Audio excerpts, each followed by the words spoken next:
करेंगे। मैं श्री उमर अब्दुल्ला को बताना चाहता हूं, उमर साहब, चुनाव का नतीजा जो आए वो आए, हम गुर्जर, बकरवाल और पहाड़ी के आरक्षण को आपको छूने नहीं देंगे। ये बात आप याद रखें। ये भारतीय जनता पार्टी का संकल्प है। भाई और बहनों, ग्रास रूट डेमोक्रेसी, पहले डेमोक्रेसी 3 परिवारों में सीमित होकर रह गई थी। ना पंचायत चुनाव होते थे, ना तहसील पंचायतें बनती थी, ना जिला पंचायतें होती थी। भारतीय जनता पार्टी की सरकार ने ग्राम पंचायत, तहसील पंचायत, जिला पंचायत और म्यूनिसिपैलिटी के चुनाव कर पंचायती राज को बहाल करने का काम किया है और यहां लोकतंत्र को प्रस्थापित किया है। पहले जम्मू कश्मीर में एक जमाना था कि 10% अगर वोटिंग हो जाती है तो सारे अंग्रेजी अखबारों में हेडलाइन बनता था कि जम्मू कश्मीर में डबल डिजिट वोटिंग हुआ। आज मैं बताना चाहता हूं, ब्लॉक विकास परिषद के चुनावों में 98.3% और अभी जो हुआ आम चुनाव उसमें 58.46% वोट, जो रिकॉर्ड वोट है, जो बताता है कि घाटी और जम्मू दोनों की जनता लोकतंत्र के साथ है। बम की परछाइयां, धमाके, मशीन गनों की आवाज कश्मीर में लंबे समय तक सुनी गई। ये 10 साल में धारा 370 हटाने के बाद विशेष रूप से यहां के सुरक्षा परिदृश्य में आमूलचूल परिवर्तन हुआ है। पहले कुल घटनाएं 7,217 10 साल में हुई थी, 4 से 14 में, 14 से 24 में सिर्फ 2272 पर आकर अटकी और वो 70% की कमी बताती है। कुल मृत्यु में 66% और नागरिकों की मृत्यु में 80% कमी दर्ज करने का काम हमारे प्रशासन ने किया है और सिक्योरिटी फोर्सेस की मृत्यु में भी भारी मात्रा में कमी आई है। और इसके साथ जो आम जनों के साथ जुड़ा हुआ है, ऑर्गेनाइज्ड टाउन पेल्टिंग, 2010 के मानांक को पकड़े तो 2654 घटनाएं थी। 31 अगस्त 2024 तक 23 से 24 में एक भी घटना स्टोन पेल्टिंग की नहीं हुई। ऑर्गेनाइज हड़ताल पहले 132 थी, पाकिस्तान में बैठकर हड़ताल का नारा देते थे, घाटी बंद हो जाती थी। 132 के बनाम एक भी बंद नहीं हुआ है। स्टोन पेल्टिंग में नागरिकों की मृत्यु 112 हुई थी, अब 0 है और जख्मी सिक्योरिटी फोर्सेस भी 0 है। 30 साल के बाद घाटी में थिएटर चालू हुए हैं, रात्रि शो चालू हुआ है और 32 साल के बाद ताजिया का जुलूस शांतिपूर्वक तरीके से निकला है। अमरनाथ की यात्रा हो या मां वैष्णो देवी की यात्रा हो, रिकॉर्ड तोड़ यात्रिकों ने जम्मू कश्मीर की विजिट की है और यहाँ के टूरिज्म में बहुत बड़ा बदलाव आया है और बढ़ोतरी हुई है।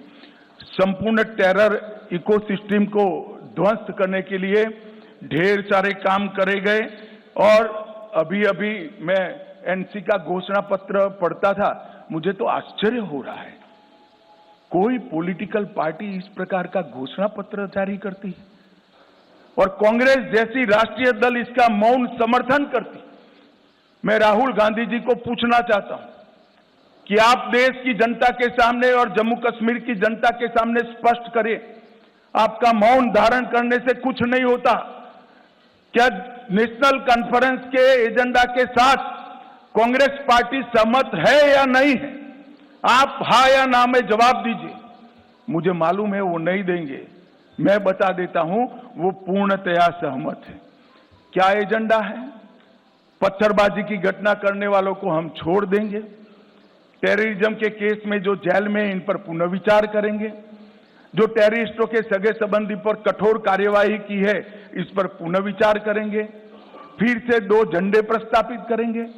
क्या कांग्रेस पार्टी ये एजेंडा के साथ सहमत है? क्या आप 370 फिर से वापिस लाना चाहते हो? इसकी बात आपने करनी चाहिए। मित्रों, एक दूसरी बात, भारत सरकार की 300 व्यक्तिगत लाभ की योजना है। जैसे 5 लाख तक का हेल्थ का पूरा खर्चा आज जम्मू कश्मीर उठाती है। हर घर में पीने का पानी पहुंचाना है, हर घर में बिजली पहुंचानी है।